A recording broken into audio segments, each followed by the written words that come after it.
Hello दोस्तों, तो कैसे हो आप लोगों का एक बार फिर से स्वागत है आपके अपने इस YouTube channel target 10 free study material में। अगर आप हमारे चैनल पर पहली बार आए हैं तो हमारे चैनल को सब्सक्राइब कर लें, और हमारे व्हाट्सएप ग्रुप में नहीं जुड़े हैं तो हमारे अबाउट सेक्शन में इसका लिंक दिया गया है हमारे व्हाट्सएप ग्रुप का, वहाँ से आप जुड़ सकते हैं ताकि किसी भी प्रकार के वीडियो या कोई भी नोटिफिकेशन वहाँ पर भेजा जा सके। तो इसके पहले भी हम एक मैथ का वीडियो बनाए थे, उसमें 10 नंबर तक बता दिए थे क्वेश्चन ऑब्जेक्टिव, और इस बार भी ऑब्जेक्टिव ही कुछ है।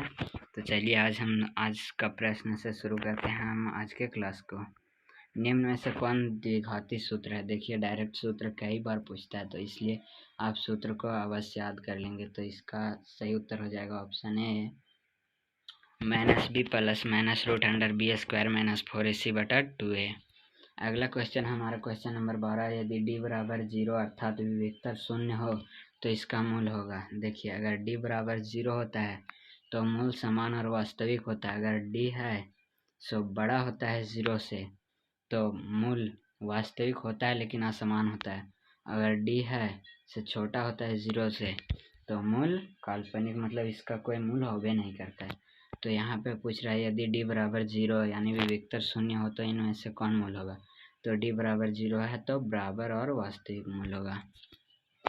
चलिए हम क्वेश्चन नंबर 13 की ओर जाते हैं। हमारा क्वेश्चन नंबर 13 है, यदि कर्ण स्क्वायर बराबर लंब स्क्वायर प्लस आधार स्क्वायर हो तो वह कैसा त्रिभुज होगा। यानी पाइथागोरस परिमेय किस त्रिभुज में लागू होता है? जिसका एक कोण 90 डिग्री का होता है, उसका सामने का भुजा कर्ण होता है, यानी समकोण त्रिभुज में दो बिंदुओं ए बराबर ए x1 और y1 और b x2 y2 के बीच की दूरी को कहते हैं। ये भी डायरेक्ट फार्मूला है। तो इसका दो बिंदुओं के बीच की दूरी का फार्मूला होता है x2 - x1 + y2 - y1 का होल स्क्वायर। ऑप्शन ए इसका सही हो जाएगा। अब हम क्वेश्चन नंबर 15 की ओर बढ़ते हैं। हमारा sin 30 डिग्री का मान होता है, तो इसके लिए एक sin कोस्टैन इस सब का मान याद करने के लिए हम एक ट्रिक वाला वीडियो बनाए थे। अगर उस वीडियो को आप नहीं देखे हैं तो हमारे चैनल पे मिल जाएगा, इसके ही कुछ वीडियो के नीचे, तो आप वहां से देख लीजिएगा, काफ़ी आसानी से आपको याद हो जाएगा। तो sin 30 डिग्री का मान 1/2 होता है।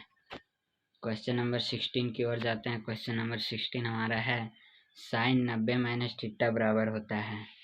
sin 90 - थीटा बराबर cos थीटा होता है, और cos 90 - थीटा बराबर sin थीटा होता है। tan 90 - थीटा बराबर cot थीटा, और cot 90 - थीटा बराबर sin थीटा,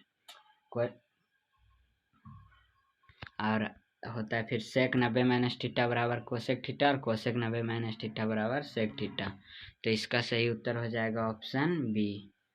ए भुजा वाले घन का आयतन होता है, ए भुजा वाले घन का आयतन ए क्यू होता है। इसमें से कौन शंकु का आयतन है? शंकु का आयतन यहाँ भी डायरेक्ट फार्मूला, यहाँ भी डायरेक्ट फार्मूला, यहाँ भी डायरेक्ट फार्मूला, इसलिए आप लोग फार्मूला को जरूर याद कर लीजिएगा।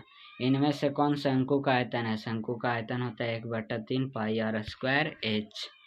क्वेश्चन नंबर 19 की ओर जाते हैं। हमारा क्वेश्चन नंबर 19 है, वर्ग अंतराल 10 और 25 का वर्ग चिन्ह क्या है? तो 10 और 25 यानी ऊपरी सीमा प्लस निम्न सीमा, या निम्न सीमा प्लस उच्च सीमा बटा 2 अगर कर देते हैं तो हमारा वर्ग चिन्ह निकल जाता है।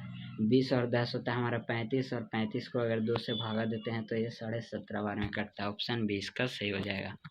क्वेश्चन नंबर 20 में जाते हैं। निम्नलिखित में से कौन सी संख्या किसी घटना की प्रायिकता नहीं हो सकती?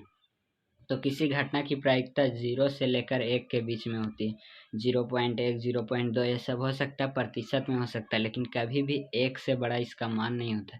तो 0.7 ये भी छोटा है 1 से। 15% प्रतिशत में होता ही है, और ये 2/3, तो 2/3 को भी हम करते हैं तो ये 1 से छोटा ही आता है। लेकिन 1/5 इसका सही उत्तर हो जाएगा 1.5, जो कि 1 से बड़ा है। अब कुछ हम रिक्त स्थानों को भरने वाला क्वेश्चन को भी देख लेते हैं। इनमें से एक प्रश्न हम आपके लिए छोड़ रहे हैं, आप इसे हमें कमेंट में ज़रूर बताइएगा। ये इसका 2 ऑप्शन है, इसमें से एक आपको चुन के बताना है। क्वेश्चन नंबर 21 का आंसर आप ज़रूर बताइएगा कमेंट में, ताकि हमको भी लगे कि हाँ आप वीडियो को देखते हैं। क्वेश्चन नंबर 22 को देख लेते हैं। √2 एक संख्या, तो √2 एक अपरिमेय संख्या है, तो बच्चा भी जानता है। अगला क्वेश्चन है a1/a2 नॉट इक्वल b1/b2, तो a1/a2 नॉट इक्वल b1 बटा B2 होता है तो इसका द्वितीय हल होता है, यानी केवल एक हल।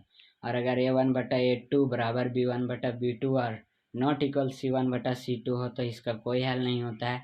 और A1 बटा A2 बराबर B1 बटा B2 बराबर C1 बटा C2 हो तो अपरिमित रूप से अनेक हल होता है। अगला क्वेश्चन देखते हैं। ax² plus B X plus C बराबर 0 हो तो विविक्तर का सूत्र यहाँ भी पूछा तो d बराबर B² माइनस 4AC होता है।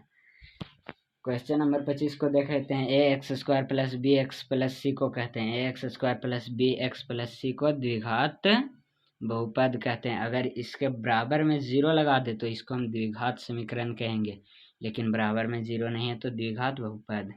यदि B² माइनस 4AC बराबर 0 हो तो मूल वास्तविक होगा। यह अभी तुरंत बताए हैं। क्वेश्चन नंबर हम 27 को देख लेते हैं।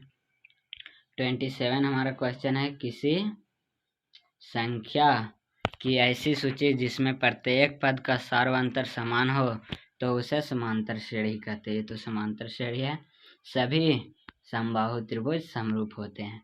tan 90 माइनस थीटा बराबर कोट थीटा। अगला क्वेश्चन है, घटना ई की प्रायिकता प्लस घटना ई नहीं की प्रायिकता बराबर 1 होता है। इसे भी आप लोग याद रखिएगा। तो चलिए आज तक के लिए इतना ही। अगला वीडियो हम जब बनाएंगे तो उसमें मैथ का सब्जेक्टिव प्रश्न को पढ़ाएंगे। तो हमारे चैनल पर अगर पहली बार आए हैं तो आप ज़रूर सब्सक्राइब कर लीजिए। और हमारा अगला जो टारगेट है वो 100 सब्सक्राइबर का है, तो हमें आपसे उम्मीद है कि बहुत जल्द 100 सब्सक्राइबर हमारा कंप्लीट करा देंगे। तो चलिए आज के लिए इतना ही। अब अगले वीडियो में मिलते हैं, तब तक के लिए जय हिंद, जय भारत, धन्यवाद।